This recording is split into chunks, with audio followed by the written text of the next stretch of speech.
jumpa lagi bersama saya Sandro Jabrik Wong Ganteng Sak Donya mohon untuk tidak menyebutkan nama dan identitas dalam peromongan ini karena peromongan ini saya naikkan dalam konten YouTube. Gimana Mbak?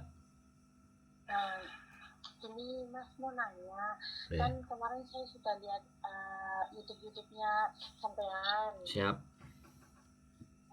Terus di situ banyak orang yang bermasalah gitu, kayak beda data gitu-gitu kan. Siap. Terus saya ini saya kasusnya juga sama, cuman bedanya kalau saya itu nggak ada ID-nya dan juga nggak ada paspornya gitu. Kalau Mas masih bisa dibantu gitu. Untuk itu potongan berapa dan prosesnya gimana? Kan biasanya itu calling visa gitu ya. Siap. Ini urusan yang sangat gampang sekali Mbak ya. Jadi tidak ada KTP sama paspor. KTP ya, ini KTP Indo apa KTP Hongkong atau KTP Hongkong. Oh, sampean ex Hongkong? Iya. Ya sudah. Berarti ex Hongkong sudah pernah ya di Hongkong. Iya. Artinya udah paham ya kelakuan majikan udah ngerti kan? Iya, sudah. Alhamdulillah sudah. Terus sampean di rumah berapa tahun ini sudah? Saya udah lama banget. Berapa? Dari 2013. Lu. Umurnya sampean berapa? Waktu itu apa sekarang? Sekarang dong. Kalau sekarang 35. Oh, masih oke lu. Berarti sampean ke Hongkong umur berapa, Mbak? Ya dulu itu sekitar umur 18-an, 19-an kayaknya. Kan kalau masih muda kan pasti tahunnya diganti tuh. Kalau saya kelahiran 90 digantinya 85 gitu. Cuman tahunnya aja hanya 85 aja itu. Kalau nama, alamat semua sama. Berarti kalau dulu dituakan berapa tahun? Ya itu dari 90 ke 85. Berarti 5 tahun. Kalau sampean sekarang 35 berarti jatuhnya 40 tahun ya kalau dokumen sampean yang sudah pernah masuk ke Hongkong ya. Iya. Oke. Kalau misalkan kan berarti saya termasuknya kalau di sana dikatakan umur 40 gitu toh. Masih oke lah. Nyataannya 35 tapi secara dokumen 40 tapi tetap sampean nggak bisa bicara saya 35 nggak bisa begitu. Jadi yang nggak ada KTP Hongkong sama paspor ya. Iya. KTP Indonesia ada ya, cuman ya 8 berarti 90. Berarti 90 ya. Iya. Tapi sama semuanya ya, tinggal tahunnya aja ya. Iya, tahunnya saja. Terus sampean bahasa masih inget nggak? Kantonis? Iya, masih sering lihat kontennya sampean itu loh, sama teman-teman masih pada di sana kan, jadi sering teleponan, sering WA-WAan gitu, ngomong Kantonis. Oke, gini ya, berarti saya ceritakan prosedur dan alurnya ya. Kalau ini tolong tidak dipotong, kalau saya bertanya sampean jawabnya pendek aja, karena kalau sampean jawabannya panjang nanti saya jelasinnya jadi konsentrasi agak pecah, karena saya harus ada runutan yang ingin saya sampaikan ke sampean supaya sampean memahami secara keseluruhan, baru nanti giliran sampean mau bertanya bisa dipahami ya. Soalnya teman-teman ini kadang-kadang ketika kita ngomong tengah-tengah dipotong. Nah, orang-orang yang biasa motong itu kan orang yang tidak memahami secara sepenuhnya dan akhirnya tidak mendapatkan kesimpulan. Jadi gini Mbak, untuk proses itu tidak menjadi persoalan ya.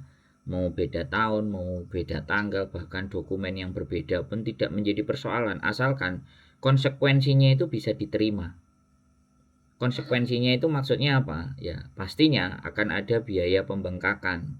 Karena mau nggak mau kan kita harus menyesuaikan dan mengatur dokumen atau data yang pernah kita masuk di Hongkong pertama kali. Karena kalau sampai kita masuk dengan data yang berbeda lagi, itu akan membuat masalah. Itu suara berisik itu bisa sampean selesaikan dulu nggak?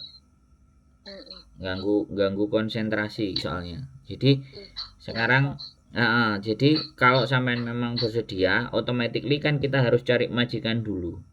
Ya perkara dokumen sampean boleh sebenarnya sampean kirimkan secara scan PDF, jadi bukan aslinya. Dan banyak PT-PT yang masih minta aslinya. Enggak, kalau kami sampean scan PDF, KTP, KK, akte, buku nikah, atau ijazah, intinya data-data yang pada saat kita di PT itu apa saja menurut saya, KTP, KK, akte lahir, kalau cerai ya akte cerai, kalau masih menikah ya buku nikah, sampean scan aja bagian depannya, bagian yang ada namanya sampean. Jadi itu untuk memverifikasi dokumen dan data sampean dari pihak PT. Jadi kesalahannya ada di mana, yang perlu diperbaiki di mana saja. Karena kembali lagi sebenarnya kalau untuk uji kom itu yang dibutuhkan nggak sebanyak itu. Uji kom itu cuma KTP aja sama KK, saya rasa. Tapi namanya PT ini kan kadang-kadang minta datanya untuk dilihat secara lebih jelas. Itu wewenangnya PT. Kalau wewenangnya saya atau yang menjadi kewajiban saya di sini adalah mencarikan sampean majikan. Dengan cara bagaimana? Sampean bikin biodatanya sampean, berat badan, tinggi badan dan semuanya itu. Kemudian pengalaman di Hongkong itu sampean pernah jaga apa saja. Kalau bisa dijelaskan ya secara umum. Artinya misalnya jaga bobo, jaga anjing atau jaga anak yang dijaga umur berapa, terus berujungnya apakah finish, apakah break ataukah di intermediate. Itu semakin sampean memberikan informasinya detail dan tidak membohongi diri sampean sendiri, cerita apa adanya, ya mudah-mudahan majikan akan terlihat. Karena kalau kita sudah dari start awal kita mau kelihatan baik, nyampe di sini nyatanya nggak beres, ya imigrasi Hongkong punya catatan.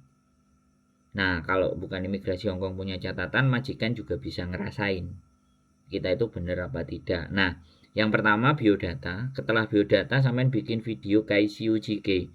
Jadi sampean ngomong dalam bahasa Kantonis, memperkenalkan diri sampean sendiri, bahkan sampean cerita dulu pernah di Hongkong sekian, terus kerjanya apa. Misalnya jaga kungkung, yang nganterin Fukjan, bikinin sarapan, atau bersihin tempat tidurnya, atau bersihin jisonya, atau apapun, terus bikin sup.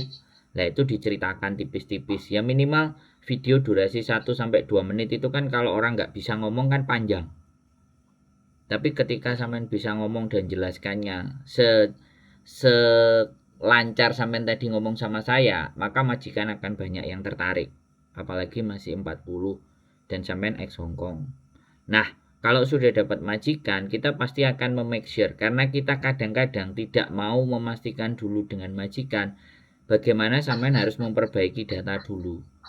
Nah, karena sampean nggak punya paspor dan kemudian data sampean juga beda, ini potongannya agak selalu istimewa. Makanya saya bicaranya ini kisaran, karena potongan yang menentukan PT bukan saya. Saya cuma bicara kisaran teman-teman yang kemarin berproses, karena PT juga kadang tidak menginformasikan kepada kita. Karena potongan itu hanya urusan sampean sama PT. Tapi saya meyakini PT yang dengan saya ini, apapun model dokumen atau semuanya itu semuanya bisa diatasi. Yang nggak bisa diatasi itu kalau anaknya bleset, bisa dipahami. Nah, saya jelaskan dari awal, keniatan sampean dan keblesetan itu yang menyebabkan terjadinya kegegeran antara kami agen dan PT. Bisa dipahami kan, Mbak? Karena kan sampai nelpon saya nih, kayak kemarin, anak sudah majikan mau, sudah oke, ya, visa juga udah turun, tapi nomor kita diblokir, nomor PT diblokir. Terus kalau kita telepon nggak pernah diangkat, bisanya WA. Ini apa nggak namanya anak bleset? Jadi kadang-kadang kita nemuin manusia-manusia yang memang tidak tahu diri. Dan saya tidak menyalahkan ya Mbak, saya tidak menyalahkan sampean. Tapi kenapa agen sama PT itu jahat? Itu lantaran begitu Mbak. Gara-gara satu orang semuanya dianggap sama. Sampean bisa memahami poin yang saya sampaikan. Jadi tidak ada yang tidak bisa kami berangkatkan, kecuali memang manusianya ini bleset. Bleset itu bisa banyak hal Mbak. Bisanya suami nggak ngizinin, ya. Bisa juga kadang-kadang tiba-tiba dia pindah PT lain atau agent lain tapi tidak ngomong, ya, terus akhirnya milih yang agent itu daripada ke kita. Kalau memang diharapkan saya nyabang ke sini kalau saya ada ya nggak apa-apa, jadi enak, kita tidak memprioritaskan. Bisa dipahami nggak? Karena orang Hongkong itu membenci seseorang kan yang memang nggak bisa dipegang janjinya. Kadang kita itu ketika anak kita, teman-teman kita yang nggak konsisten, yang nggak berangkat, ya kan, otomatis ya kita pasti harus nyariin gantinya. Lah gantinya ini kan nggak mesti, ya nek gelem, ya nek enggak. Akhirnya karena ngambil sampean kan majikan harus bayar dan nunggu waktu, dan duitnya harus dibayar di depan. Di Hongkong tidak ada bayar di belakang kayak kita. Harapnya Buddha gak duit ya udah potongan aja. Nah itu kan bisa dibayar di belakang, tapi itu tidak diberlakukan ke orang Hongkong. Makanya di situ yang kita pegang komitmen. Jadi sampean tinggal itu tadi yang saya sampaikan, potongan rata-rata antara, karena sampean double ya ini paspor dan KTP nggak sama. Ini sampean juga belum punya paspor. Bisa jadi nanti kan PT-nya bilang kamu bisa bikin paspor nggak duluan, dengan dokumennya di backup sama dia. Atau itu disuruh bayar duluan di luar sampean berproses. Karena kadang-kadang ketika kalau paspor dibuatin terus dikasihkan anaknya, dia bisa nyabang kiri kanan. Tapi kalau yang bikinin PT-nya kan pasti dipegang PT. Nah, habis itu kalau memang misalnya MD atau mau nebus kan disuruh bayar. PT kan pasti kayak gitu. Karena sekali lagi PT melakukan seperti itu ya karena memang kita nggak komitmen dan nggak konsisten. Tapi ada kebalikannya, ada yang komitmen dan enggak, yang konsisten, yang nurut tapi nggak dikasih majikan. Nah itu kan kebalikannya. Jadi kita juga nggak membenarkan semua dari PT, dan kita juga nggak selalu menyalahkan dari teman-teman. Tapi begitulah proses. Saya harus bercerita dari depan, ngomong baik dan buruknya sama sampean. Saya akan bercerita hancur-hancurnya dulu, saya nggak akan bercerita baik-baik. Jadi potongannya itu di kalau 2 ya di 2.300 atau 2.500. Tapi ingat, ini kalimat saya tidak selalu benar. Ya, kalau nanti saya bilangnya kadang PT nanti bilang 26 atau 27 lah, sampean baru komplain ke saya. Enggak, karena itu kebijakan mereka. Saya berbicara secara gambaran kasar, gambaran umum. Detail-detailnya kan nantinya PT akan menanyain sampean secara dokumen benar-benar nyata kan, bener nggak? Karena yang berurusan dokumen kan PT, kita hanya berurusan dengan majikan. Ya, nah itu prosesnya. Jadi PT kalau yang ini saya pastinya posisi langsung saya tentukan, sampean nggak bisa milih. Kita prosesnya di Bekasi. Ya kan, jadi dimanapun posisinya sampean, kalau waktunya bikin paspor, ya kan, kalau waktunya uji kom, karena di PT itu yang punya akses ya Mbak, sekali lagi Indonesia nggak perlu saya bahas kan, bisa dipahami nggak? Ada faktor orang dalam, sampean kalau saya ngomong kayak gitu bisa paham kan? Sangat paham. Saya orangnya nggak ada ngaling-ngaling ya, negara kita masih seperti itu. Jadi otomatis kita akan mencari orang yang memang sudah terkoneksi, bisa dipahami nggak? Sangat paham. Terserah nanti KPK mau nelusuri ya silahkan, aku kan nggak peduli kan. Yang penting aku kan menceritakan ke sampean bahwa prosedurnya seperti itu. Jadi kita ada pos-pos di mana pos-pos itu bisa menyiasati segala bentuk dokumen, ya kan? Supaya terjadi keberangkatan. Tapi kembali lagi saya sampaikan di awal bahwa ada pembayaran di luar sebenarnya yang potongan itu, karena dokumennya yang saya genje. Karena saya juga pernah memproses anak yang ex Taiwan, pulang itu hanya pegang paspor, buku nikah, ijazah, surat nikah dibawa sama suaminya. Tahu-tahu kadang-kadang malah dibakar. Tapi dia butuh pingin kerja di luar negeri, nyekolahin anaknya lah. Saya bantu dan sekarang posisinya di Hongkong dan udah nggak nyari kabar, nggak ngasih tahu lagi sama saya. Mungkin sekarang sudah aman mungkin, dan dia mau renew lagi, mudah-mudahan ya. Itu saya nggak peduli ya, saya nggak berharap dia nelpon saya. Yang penting hidupnya dia lebih baik, wis cukup bagi saya. Mau dia ngingetin saya atau enggak itu bukan urusan saya kan, urusannya dia sendiri. Dengan masa depannya saya bantu nolong di awal, wis bahagia karena hitunganku karo Gusti Allah bukan sama manusia. Loro ati nek hitungan sama manusia, Mbak ya. Jadi itu yang saya jelaskan. Jadi di Bekasi mau nggak mau ada biaya yang sampean keluarkan untuk mondar-mandir itu biasanya transport, tapi ketika sampean kooperatif. Nah, sekali lagi, orang yang kooperatif dan konsisten, komitmen, pasti jalannya dimudahkan. Itu saya percaya itu. Saya percaya itu. Sampean nelpon saya itu aja udah ibaratnya sampean menaruh sebuah kepercayaan untuk menggantungkan harapan hidup untuk kembali lagi ke Hongkong kan dengan saya, dengan kebelidruan dokumennya sampean kan begitu toh. Nah, jadi seperti itu. Karena orang yang datang ke saya adalah orang-orang yang bermasalah, Mbak. Gak mungkin sih gak bermasalah ke saya. Yang gak bermasalah mesti ke PT-PT yang gratis, yang gampang, yang enak, yang murah. Pasti gak apa-apa. Saya memilih hidup saya yang memang lebih sulit dibandingkan gampang. Karena di balik kesulitan itu ada berkah yang mungkin orang lain nggak bisa lihat, tapi saya bisa ngerasain. Jadi seperti itu. Nah, sekarang yang ingin sampean tanyakan apa? Nah, enak tuh. Nah, ini saya tanya ya. Yang pertama tadi kan katanya potongannya 29, 26, 27 ya? 25, 23 sampai ke 25. Antara 23, 25 gitu ya? Kalau dikalikan berapa bulan 6, gitu? 6 bulan berarti? Ya. 25 ya, kita ngomong 25 aja. Boleh. Ya. 25 kali 6 bulan ya gitu ya. Itu kita paling jelek banget gitu ya. Itu ya bukan jelek banget, tapi nanti tergantung ke PT. Bagaimana sampean bisa menegosiasi. PT pasti akan bilang, "Lah datamu gini-gini." Tapi kalau paspornya bisa bayar sendiri, ya, itu biasanya agak sedikit. Mereng. Siap. Terus keduanya tadi kan katanya salah satu lah di antara identitas saya gitu kan. Entah apa gitu. Kan saya pakainya tuh kakak yang alamat saya pakai, kakak nama gitu. Hanya saya scan kakak aja nggak apa-apa toh? Iya, loh. Kalau bisa semua, Mbak, scan aja yang kita minta. Nah itu tadi lah yang saya bilangkan itu. Sampean punya cuman itu toh? Iya. Ya wes nggak apa-apa, yang sampean punya aja berarti. Yang sampean punya saja. Ya, soalnya itu data KTP kakak yang itu saya pakai waktu saya bikin KTP paspor dulu itu. Oke, pas berarti bagus.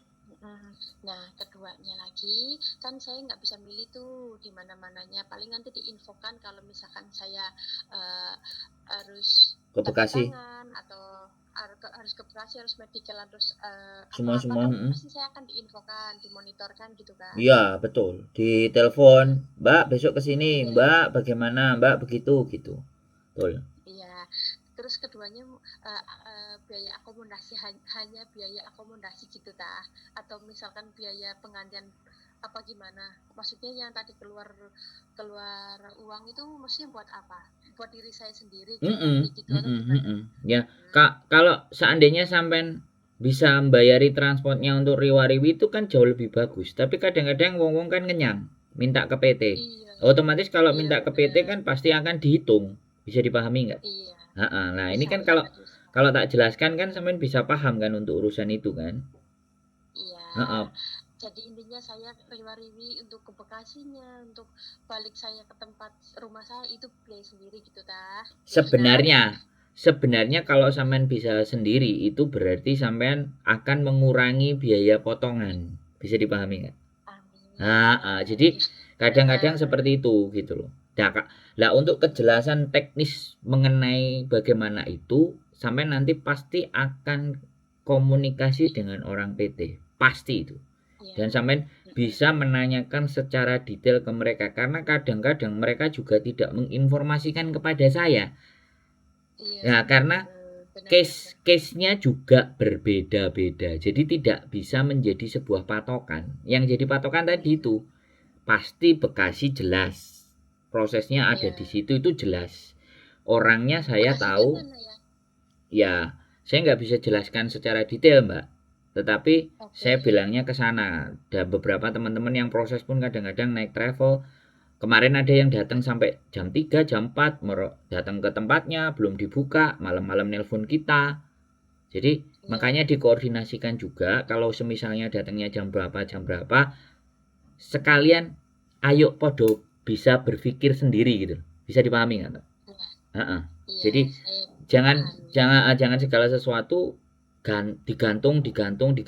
Nah, menggantungkan orang lain. Tapi kita juga berproses ini sambil berpikir supaya bukan buat saya, buat diri sampean sendiri. Kadang-kadang orang Indonesia kan bukan hanya orang-orang yang jadi pejabat aja yang pingin dienakin.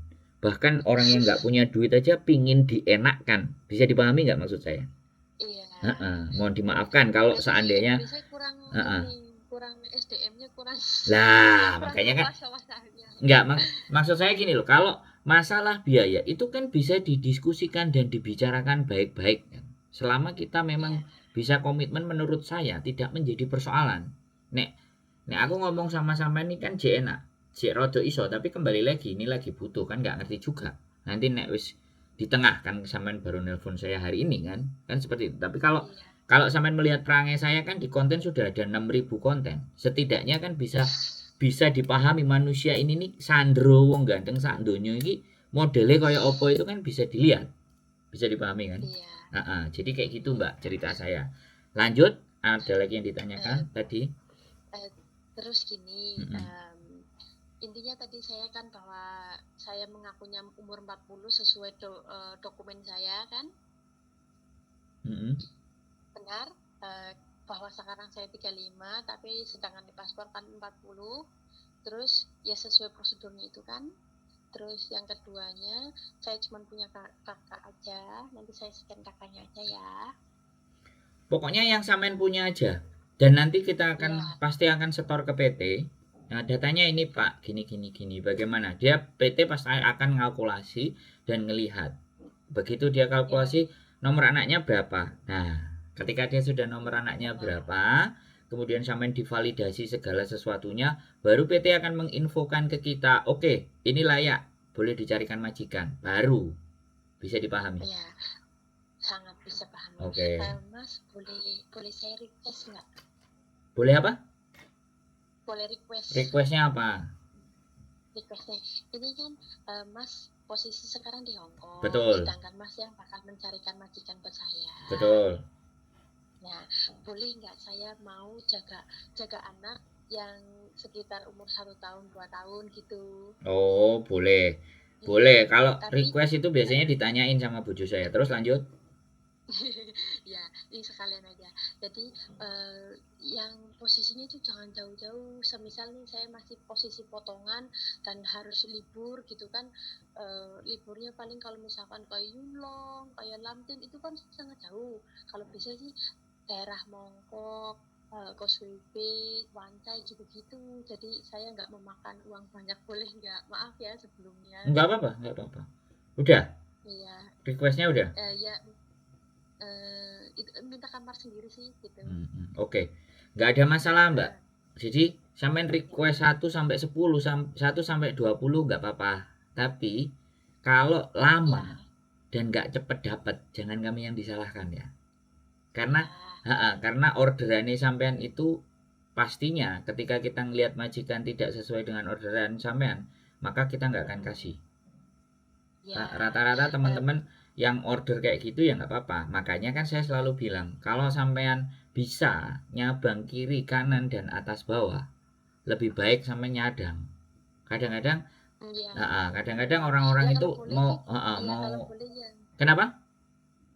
Kalau boleh ya, tadi kan saya jaga anak, tadi singsang kerja gitu kan, untuk punya kamar sendiri. Terus kalau boleh, kalau ada juga kungkung aja 1 gitu. Ya nggak apa-apa. Makanya gitu. Biasanya kalau istri saya sampai request, terlepas dari requestan sampean ya, yang ada kita tawarkan. Kalau ada diambil, kalau enggak juga nggak apa-apa. Biasanya begitu. Iya nggak apa-apa, ditawarin aja. Ya, kitanya kan pasti nawarin. Ini oke nggak? Ini oke nggak? Ini oke nggak? Tapi sebelum nawarin ya sampean kirimin biodata dan KSUJK. Kalau sampean tidak ngirimin biodata dan KSUJK kita kan kita nggak bisa mempromosikan sampean ke majikan. Dan kami tidak akan mempromosikan kalau sampean baik loh Mbak. Ini prinsip. Nah, saya nggak pernah akan menyampaikan ini baik loh, ini baik loh. Kita akan selalu bicara gini. Ini anaknya, kamu interview sendiri, kamu tanya sendiri. Dan sebaliknya, kita ngomong ke anaknya, kamu tanyakan semuanya kepada majikan. Mulai liburnya, mulai apanya. Dan saya cuma berpesan kepada teman-teman semuanya yang pingin masuk dan dibantu dengan kita. Saya selalu bilang, mintalah libur setiap 1 minggu 1 kali. Saya tidak menyarankan aku nggak libur nggak apa-apa, tidak, saya tidak menyarankan ini. Saya ngomong di konten dan saya ngomong dengan sampean, terlepas sampai nanti mau berproses sama saya. Dan saya juga tidak pernah menjanjikan majikan baik, karena majikan baik itu tergantung dari cara kita bekerja. Nah, cara kita bekerja, penilaian majikan dengan penilaian saya, dengan apa yang sampai-sampean itu kan susah untuk disinkronkan, benar nggak? Namanya manusia kan selalu pingin benarnya sendiri, bisa dipahami nggak? Sangat bisa Nah, dipahami. jadi saya ngomong detail seperti itu. Jadi biasanya kalau istri saya setelah di biodata semua biasanya ditanya maunya jaga apa, biasanya pasti begitu. Itu istri saya biasanya, karena istri saya sudah tidur, kan yang bagian nerimain customer service-nya kan saya. Jadi istri saya kalau sudah data-data komplit dan masuk dan memang sudah PT ngasih lampu hijau untuk bisa dicarikan majikan, baru kita jalan. Karena banyak terjadi kita nyariin majikan cocok, dokumen gak beres-beres, majikan nunggu kelamaan. Karena yang Hongkong ini selalu satset, tapi yang Indonesia yang terlalu lelet. Bisa dipahami? Iya. Mau tanya boleh Mas? Oh boleh. Tanya yang ini banyak. Pembicaraan ini sudah masuk YouTube belum? Ya, ini masuk dalam rekaman, tapi belum saya naikkan. Oh gitu. Kenapa? Ya saya pengen lihat aja. Oh ya, nanti sampean supaya paham lagi, supaya mengerti lagi kan, baru bisa. Iya benar. Apa yang saya katakan dan apa yang kita bicarakan biar saya lebih paham lagi. Ya, jadi tergantung sampean. Kalau sampean langsung cepet ngirimin ke sini, biasanya besok pagi kalau istri saya sudah bangun, ini selalu dibukain sama istri saya, karena dia bagian ngabsen. Gitu. Kalau ada data masuk, anak biodata dia pasti cross check. Begitu dia ingin nanyakan sesuatu, biasanya dia telepon sama sampean atau WA sama sampean supaya gercep, kan kayak gitu. Karena ya kembali lagi, ini bagian dari rezeki, makanya supaya bisa berkah, saya selalu menyampaikan akadnya di depan. Nah ya, sekali lagi kalau nanti wawancara saya berpesan minta libur setiap 1 minggu 1 kali. Kalau seandainya ada berencana untuk supaya nggak libur, lebih baik mengenali dulu keluarga ini kayak apa.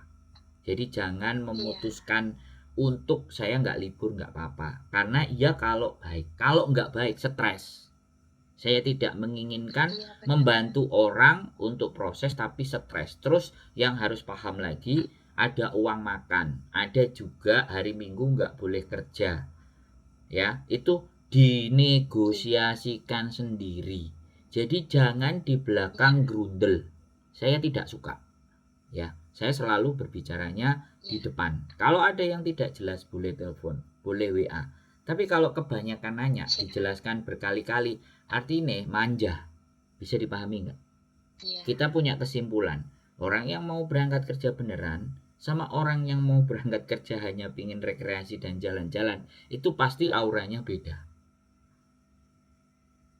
Salah satunya quick respon, fast respon, segera memberikan apa yang diminta oleh agent, itu tanda. Tapi nek sik saksik engko dhisik, alah gampang no. Ya, itulah budaya. Ya kan? Itulah akan cerminan ketika nanti mau masuk di tempatnya majikan. Jadi dinilai dari keniatan, karena kan kita nggak ada harus S1, harus berpenampilan menarik, kan nggak ada begitu. Makanya dari pembicaraan itulah yang akan kita nilai bahwa ini benar-benar mau fight, mau cari duit, apa mau memperbaiki hidupnya, kan bisa dilihat. Ada lagi yang mau ditanyakan Mbak E kira-kira? Ini terakhir ya. Boleh. Rata-rata ya biasanya yang kasusnya seperti saya itu paling lama berapa bulan gitu? Oke, kita hitungnya ya, sekali lagi kita hitungnya dokumen sampean clear dan sampean dapat majikan.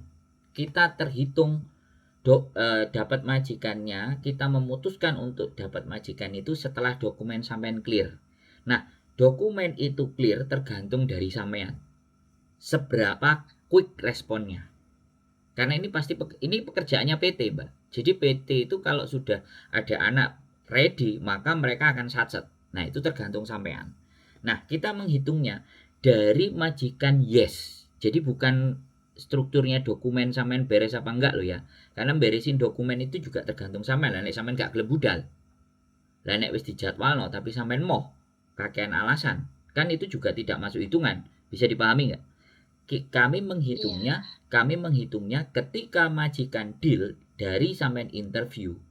Itu hitungannya 6 minggu atau paling lama ada 2 bulan. Dari